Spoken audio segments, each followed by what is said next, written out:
it right.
Puji pasangapani mau ali Tuhan na basarani mau lihat kulang madi sumpahoran itu ali Tuhan bisiala dengan dibasan do namang dingan do dinami misalnya makin warga nami nasin na daw ali Tuhan ro tugongan dia mulai ng orang ng sokong bernasi dia di basar siro Tuhan tidak tahu masalah Tuhan. Bagasa pikir di mana udah kau nak kali Tuhan. Ini lagi dari nangis nanti ada dari nangis. Pagi naik majalo pas-pas kali Tuhan sebagai joroni. Ipan jorohanan boleh nangis lagi ketang-tang itu rumah Tuhan. Roma Tuhan yang madungan dalam nama ini kami. Mulai hanya lihat pokat situngan jamin wotonan mulai nang ditongan dalam satu bekas joroni ali Tuhan. Padahal ali Tuhan papamaran kata-kata pensenan serta buat terdinan. Sapertongan ali Tuhan marahin pasor. Lau manggaw lawan nami bekas sadari. Puji pasangan pani mau ali Tuhan. Mari kita anakmu Tuhan Yesus Kristus sebagai jala siokopan.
dalam hidupku,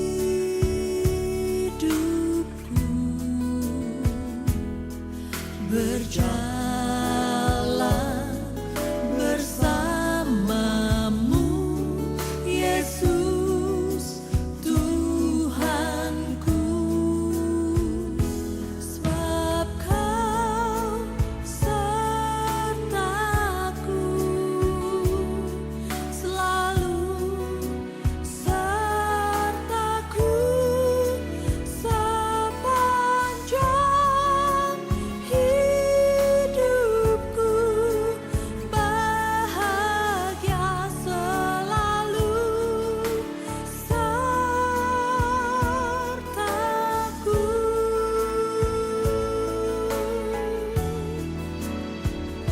Sebab Kau sertaku, selalu sertaku sepanjang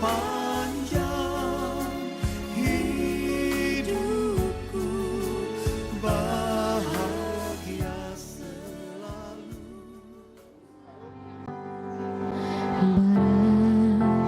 Can't help falling in love with you. Like a river flows surely to the sea, darling, so it goes. Some things are meant to be. Take my hand, take my whole life too, for I can't help falling in love with you. Take my hand, take my whole life too, for I can't help falling in love with you. Oh, I can't help falling in love with you. Sama. Barandalkan lohonmu memuji Debata, Rasinda Tasna Toman Debasana, Mendengo Bagahanka Sita Gemasemi Jibuna mengandeka bujurmu tegari. Ayat 2. Dengan oning-oning mendeka loduhu, Taman mengkong pujian hari nasi bujur, Tuhan Debataku.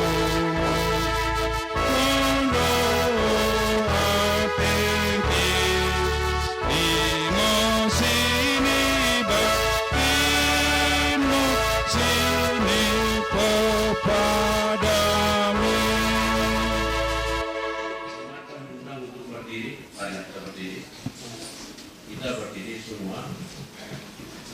Mari kita mengikuti acara nomor 2. Merkitekan gerar Debata Bapa, dekat gerar anakna Yesus Kristus, dekat gerar tendi perbadia si menempa langit dekat tanah.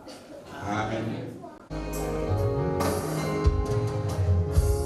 Kasih setiamu yang kurasakan,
kasih perolah dalam naik didike malur curi misi upah-upahkan sisa laki Tuhan tak Yesus si Fatima.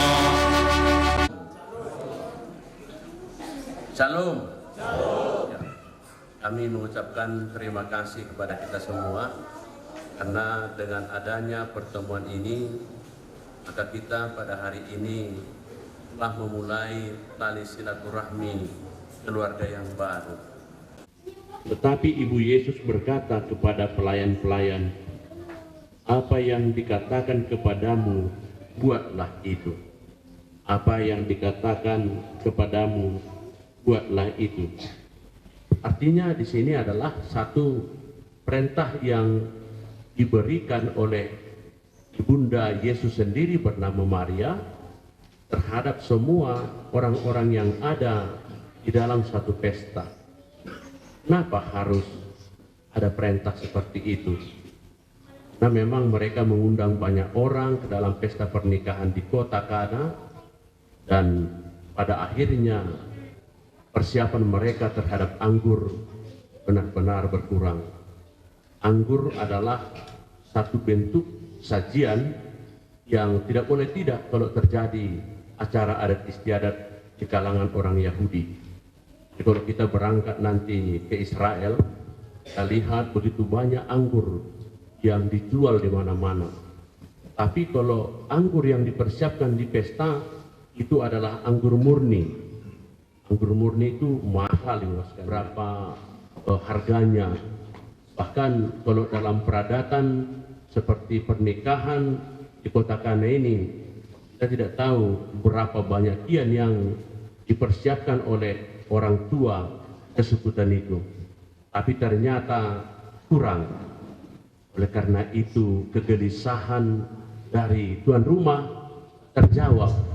Karena memang pada saat itu mereka juga mengundang Yesus dan para murid-muridnya ke dalam pesta itu. Memupuk dengan baik juga, sesudah itu menunggu beberapa lama bahkan mungkin bertahun sehingga anggur yang berbuah itu bisa dirasakan manis atau tidak. Kalau yang asam pasti dibuang, tapi yang manis kemudian dirubah menjadi anggur difermentasi, maka jadilah anggur yang sangat baik. Nah, oleh karena itu semua tamu merasa bahwa yang dipersiapkan tuan rumah itu adalah anggur yang benar-benar lebih baik dari anggur dimanapun yang dipersiapkan orang di daerah Kanaan itu sendiri. Jadi mereka tidak tahu sebenarnya tuan rumah itu memiliki kekurangan karena anggurnya kurang. Yesuslah yang memiliki rahasia kalaupun kita memiliki kekurangan-kekurangan itu. Karena dia akan bisa merubah air menjadi anggur. Merubah segala kekurangan menjadi sukacita. Dan saya rasa di tengah-tengah keluarga anak kita, Simon Suhendri Pardede, begitu juga dengan Liliani Pramita Sandi Bancin, itu bisa terjadi kalau mereka mau melakukan apa yang diperintahkan Yesus. Kalau mereka tidak mau mengerjakan apa yang diperintahkan Yesus, apa hasilnya nanti? Bisa saja keluarga yang begitu hebat dipersiapkan pada waktu pesta, makanan yang berlimpah-limpah, begitu juga dengan pernak-pernik. Tapi kami yakin mereka ini pasti akan mengerjakan apa yang diperintahkan Tuhan. Amin. Nah, kira-kira apalah yang diperintahkan Tuhan kepada mereka? Dalam Efesus 5 ayat 22 dan ayat 23, termasuk juga ayat 28, dikatakan demikian, hai istri, tunduklah kepada suamimu seperti kepada Tuhan. Ini kan kata-kata yang saya katakan tadi sering sekali tidak menarik lagi bagi generasi sekarang. Terlebih bagi kami yang sering sekali bergabung dengan NGO, gerakan non-government atau LSM, kata-kata bahwa perempuan di bawah laki-laki itu sangat asing bagi kami. Dan itu melukai hak asasi kaum perempuan. Karena sebenarnya menurut pemahaman sekarang ini, dari segi hak asasi manusia dijamin hak laki-laki dan hak perempuan itu sama. Tapi apakah itu yang dimaksud dengan kata-kata Yesus ini? Sebenarnya yang dimintakan Yesus di sini bukanlah kata tunduk secara pasif seperti seringkali kita dengar. Kalau kata tunduk itu merasa kalah dan tidak boleh berdiri lagi karena dia dikuasai sepenuhnya oleh otoritas dari suaminya. Kalau dalam bahasa Pak jelas itu. Partua ibale itu namanya adalah, atau suami itu namanya partua ibale. Ibale artinya yang bekerja di balai. Dia merumuskan segala kebijaksanaan yang dibutuhkan di daerah pelayanannya. Itu namanya partua ibale. Kalau istri itu namanya partua ibagas. Domestik urusannya. Dia mempersiapkan makanan, dia mempersiapkan segala sesuatu yang dibutuhkan oleh suaminya. Nah, itulah arti agapao. Jadi suami juga harus mengasihi sepenuhnya istrinya, karena memang istri itu yang paling mengetahui bagian internal keluarga. Nah, jadi harusnya pengantin pria ini mampu mengatakan tanpa dia, atau kita katakan tanpa istriku, aku tidak bisa melakukan apa-apa.